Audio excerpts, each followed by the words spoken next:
पिछले बार जब गई थी तो ऋषभ पंत का बल्ला चला था और ऑस्ट्रेलिया को धराशायी किया था। इस बार देखना है भारत गवा में क्या कर पाती है। लेकिन ये अजीबोगरीब घटना ये बताती है कि टीम को हमेशा, किसी भी टीम को हो, चाहे वो क्रिकेट टीम हो चाहे दुनिया के किसी भी टीम हो, उसको एकजुटता की जरूरत होती है। हालांकि भारत में बहुत ज्यादा एकजुटता है, सारी टीमें एक दूसरे से मिलजुल कर रहते हैं, लेकिन थोड़ी बहुत मिसअंडरस्टैंडिंग के कारण कल यशस्वी जायसवाल पीछे रह गए। हालांकि यशस्वी जायसवाल बहुत इंपॉर्टेंट प्लेयर है भारत के, उसको ऐसे नहीं छोड़ा जा सकता है। रोहित शर्मा तो खैर गुस्सा करते ही हैं, कप्तान है तो उनका तो काम है कि सभी लोगों को एक साथ लेकर के चले, एक साथ टीम को एकजुट करके रखे। और अभी जब खास करके जब भारत ऑस्ट्रेलिया से मुकाबला हार गई है तो अभी तो और एक यूनिटी की जरूरत है, एकजुट होकर प्रैक्टिस करना है, किसी तरीके से ऑस्ट्रेलिया से पार पाना है। लेकिन ये लेट लतीफी रोहित शर्मा का पारा बार बार चढ़ा दे रहा है। रोहित शर्मा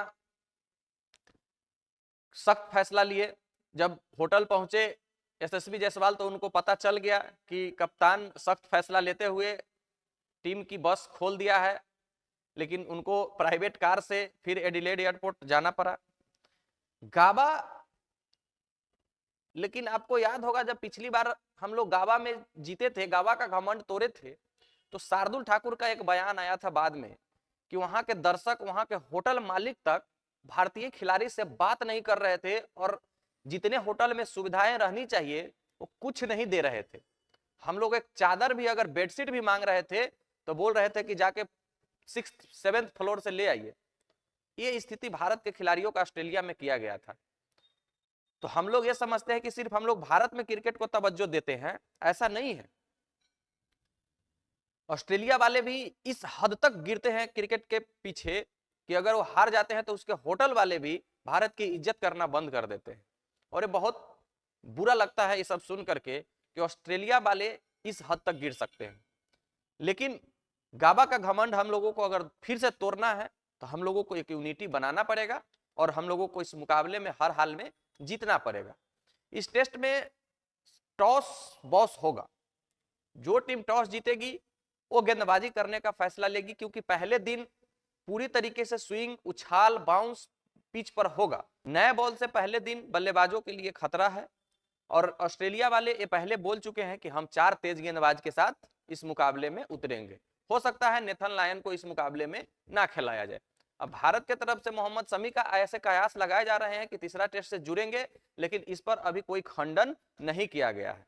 कुछ लोगों का कहना है, ऐसे अफवाह उड़ रहे हैं कि रोहित शर्मा और मोहम्मद शमी के बीच कुछ सही नहीं चल रहा है। कुछ एनसीए में जब वो दोनों थे तो कुछ तू मैं उनके बीच हुई थी, लेकिन इस पर बयान देते हुए मोहम्मद शमी ने कहा है कि कप्तान और कोच का फैसला होता है कोई भी कदम उठाने का, लेकिन ऐन मौके पर कोच नहीं बात करते हैं, कप्तान को ही बोलना पड़ता है। और रोहित शर्मा ने स्टैंड लिया है तो इसके लिए रोहित शर्मा को मैं धन्यवाद देता हूं और रोहित शर्मा एक अच्छे कप्तान है।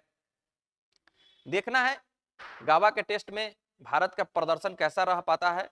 बाकी बल्लेबाजी को थोड़ा सा निराश किया है, गेंदबाजी तो हमारा अभी भी पुख्ता है, बल्लेबाजी को थोड़ा और पुख्ता होना चाहिए। अब यशस्वी जायसवाल साहब आप ऐसे लेट नहीं कीजिए, जाइए जल्दी और पूरी तरीके से प्रैक्टिस करके गाबा टेस्ट को फतह कीजिए। और विराट कोहली साहब, रोहित शर्मा को फॉर्म में आना बहुत जरूरी है, क्योंकि आप लोग जो सीनियर प्लेयर है, आप लोग अगर परफॉर्मेंस कीजिएगा तो पीछे से भी युवा प्लेयर भी परफॉर्मेंस करना चाहेंगे।